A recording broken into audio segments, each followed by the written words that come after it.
Hey, what's up? It's Ace again. It's my third time making this video, and I'm pretty sure this is going to be the last time I make it because I'm going to remember everything that I wanted to say. Alright, let's get into it. Earlier today, my friend was talking to his dad. I overheard him, and he was saying, embrace the suck. And, that reminds me of boot camp because we used to say that all the time, embrace the suck. And basically what that meant is we had to embrace the fact that boot camp sucked. Like, most things about boot camp just sucked dick. It really did. Getting jacked up by drill instructors, it sucked. Some of the physical things that we had to do on a regular basis, it sucked. Only having a few minutes to eat chow, that sucked. Just everything sucked. But once you embrace that fact, boot camp became easy because you just took it like I got to the point where when I was getting jacked up by a drill instructor, having doing a ridiculous amount of push-ups, crunches, and all this other stuff, I embraced it and I took it as an opportunity for me to get stronger than I was. When I had to wake up early in the morning and stuff like that and get online and all that stuff, I embraced it by saying this is making me disciplined. This is actually why I joined the military, to get disciplined so I could, be an effective man. So embracing the suck made it so much easier. In fact, there was nothing that they could throw at me that was going to make me quit. Whereas the kids who didn't embrace the suck, they were quitting early in the game, like within the first month. Like they would lie like they were getting ready to commit suicide, or they would just stop doing shit until they got kicked out. Like a bunch of things happened to those kids who just couldn't embrace the suck. And I thought I understood what embracing the suck meant back then. And I certainly did in some aspects, but today my understanding of that had developed a little bit more, or matured, whatever. So basically, I realized today that embracing the suck can also apply to like other things, like sort of like your thoughts on a day-to-day basis, and also your spiritual life as well. So I'll get into both of those. Alright, so first things, how could embracing the suck help you with regular everyday things? Well, this is for the perfectionists out there, because I certainly used to be a perfectionist. When you embrace the fact that you're going to suck at some things, and that things aren't always going to go your way, and that there's some things out of your control, and that you're not always going to feel, your best, and like you're at the top of your game 100% of the time, you beat yourself up a lot less. In fact, you don't beat yourself up at all anymore, and you take things in stride, and it allows you to develop at a faster rate. Because believe it or not, when you're sitting there beating yourself up and trying to strive for perfection, you're holding yourself back, because you stop yourself from making the moves that you have to make in order to make it to the next level. So I'm going to give you this example.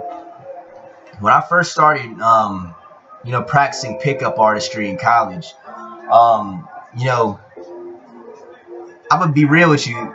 Pickup, that shit separates the boys from the men. It really does, because you learn a lot about yourself when you see a model caliber chick in the mall, and you think to yourself, should I approach her or should I not? Because I tell you what, every time you don't end up approaching her, you feel like a bitch and you just want to go home. I'm just speaking from experience. Like, I remember the times where I just couldn't bring myself to talk to a girl, and I just felt like I didn't have balls. Like, I felt like my testosterone dropped and shit. So, but fortunately, I've gotten a little bit better. I'm not going to say I'm a master, and that's mainly because I've had, the time where I've been in the situations where I could practice as much as I want to, but, it's still on the table for me to practice in the future. But I've gotten past, the point where I won't talk to a girl because I'm nervous. Because now I understand that while there's different levels of approach anxiety, and approach anxiety is, when the anxiety you get before you approach a girl, while I understand there's different levels of approach anxiety, I understand that the more you condition yourself and approach these women, the lighter the anxiety will be to you. I mean, anxiety will always exist to an extent. So you're never going to feel perfect before you approach a chick. And well, there will be times where you feel perfect, but those times are few and far between. So to all those people who are, you know, waiting until they feel, you know, at the top of their game before they talk to girls, you're never going to get better, because most of the time you're not going to feel that way. So most of the time you're not going to be talking to girls. Anyway, so what I started doing was I embraced the suck. I embraced the fact that, you know, I'm a beginner at this game. I'm going to suck. You know, most of these girls I'm going to talk to, I'm going to get their phone numbers. They're probably going to flake on me. I probably won't be able to take this girl home and have sex with her the same day. And she might even spit in my face. But once I internalized the fact and, you know, had the guts to tell myself that it was okay, all the stress that I had for, you know, fucking up the interaction was gone. And I was able to just naturally go into interactions and act in spite of the fear. Because, yeah, I was still scared. I'm not going to lie. Like, you know, sometimes I would, you know, I'd get adrenaline rushes and, you know, my leg would kind of be trembling. So I'd kind of lean on something so it wouldn't seem like I was nervous. But, you know, I pushed through anyway. And after doing that so many times, now I'm at the point where, yeah, I still experience anxiety, but it's not much. And, you know, it's not nearly as bad, and my interactions go much better because I went through the growing pains. And that goes with what Michael Jordan said. You know, a lot of people don't realize that, I mean, Michael Jordan, even though he's regarded as one of the best basketball players of all time now, you know, back when he was in high school, he couldn't make the team. And, you know, a lot of kids would let that discourage them, and they might even quit playing basketball. But Michael Jordan didn't do that. And we should take a page from his book, because he has this quote that says, you know, I succeed because I failed over and over and over again. And you just got to accept the fact that you're going to fail, that shit's going to suck sometimes. You know, with anything you do, like, not every day is going to be the best day. There's going to be hardships and tribulations that you go through. But if you persevere to the end, you will reach your goal. You know, anybody who practices pickup long enough will become like a master pickup artist. It's just a fact. Anybody, like, let's take a boxer, for example. You might, at this point, if you're trying to become a professional boxer, right? But at this point in your boxing career, or, you know, of your time boxing, you're losing every single fight. You might think to yourself, I'm never going to be a professional boxer. You might even quit boxing because you suck. And I'm telling you, you suck. But I'm also telling you that it's okay to suck. You have to go through sucking. There's like, just sucking is a necessary step of being great. So just as long as you keep on training and boxing and keep pushing yourself to get better, you're going to get to the point where you win every single fight, or at least most of them. I mean, they always say that there's somebody out there who can beat you. And, you know, what I say to that is, but still, there's going to be that one person who can beat everybody. So if you know, and I'm going to, you know, transcend into the spiritual aspect now, because this is pretty much what I'm talking about at this point. You gotta understand, there's principles that govern the universe that we live in. Like, there's just shit that can't be avoided. There's like a cause and effect equation with pretty much everything. And, you know, the Bible says that what a man reaps, you know, God is not mocked. What a man reaps, that he shall sow. And that if you knock on the door, if you seek, you will find. And if you knock, the door will be open. So in situations where you might think you suck and that you might never achieve your goal, you have to just keep pushing. And eventually, if you don't give up, it's going to happen. It's just a fact. Like, think about all the things that you've tried to do in your life and that you stopped doing. I guarantee you that if you had kept doing it up to this point, you'd either A, be better at it, if it's something that you know, there's no real end to it, or B, that you would have already accomplished it. If we hadn't given up the things that we wanted to do, we would have accomplished it, or we would accomplish it at some point. It's just a fact. So I just picked my nose, whatever. Alright, so another way that you can embrace the suck is, like I was saying earlier, you gotta accept the fact that you're not perfect. Now, a lot of us might be striving for perfection in many areas of our life, and we might beat ourselves up for certain feelings we have sometimes, certain behaviors.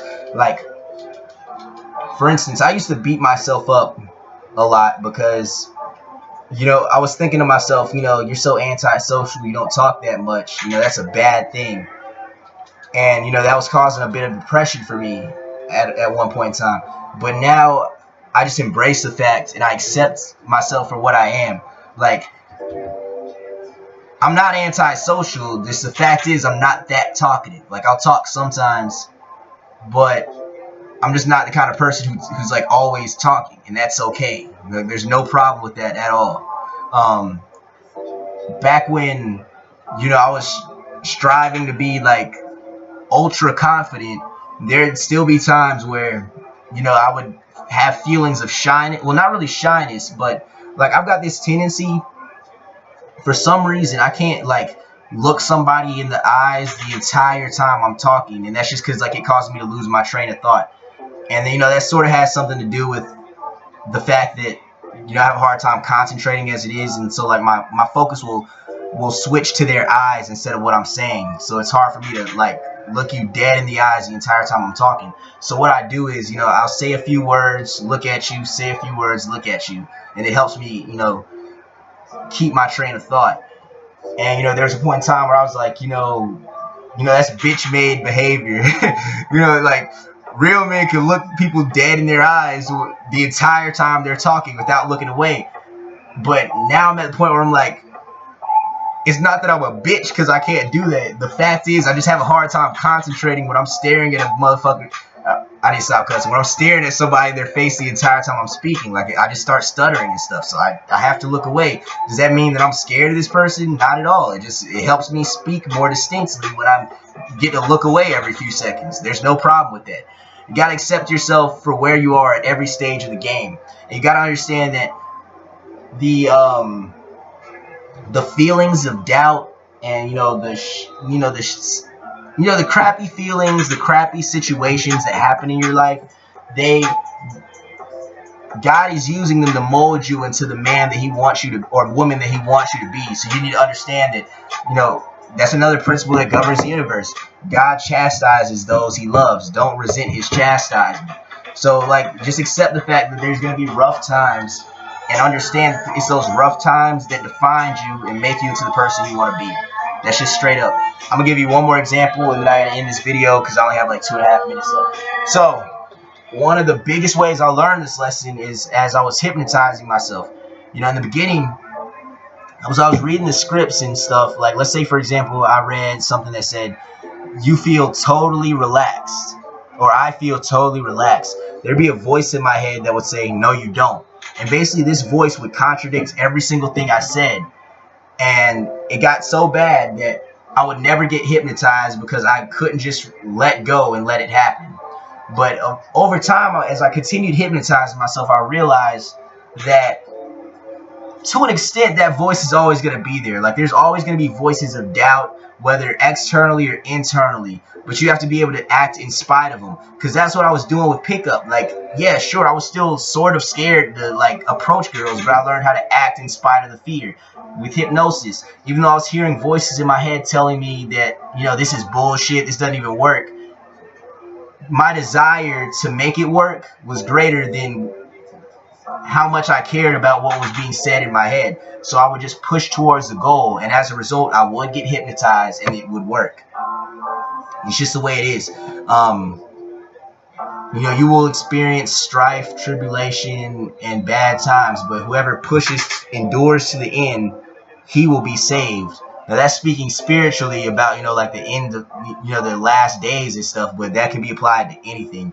You know, it's like that Drake song where he's like, my enemies want to be friends with my other enemies, and I don't let it get to me. You know, there's always going to be a little bit of doubt, and there's always going to be people telling you can't do something, and there's always going to be a little bit of resistance. But once you're able to act in spite of the resistance, whatever that resistance may be, you're in a good place, and you will notice that your growth is greatly accelerated. You know, like your growth will become exponential instead of linear, or even worse, stagnant. I recommend that you read the book of Nehemiah if you get the chance, because, you know, that book is also another good book to teach you that lesson. You know, even though there's people who wanted to stop them from building the wall, they kept building, and they told themselves they do whatever it takes to build that wall. All right, I got 10 seconds left. I'm gonna let y'all go. I hope y'all got something from this video. Like, comment, share, subscribe. Peace.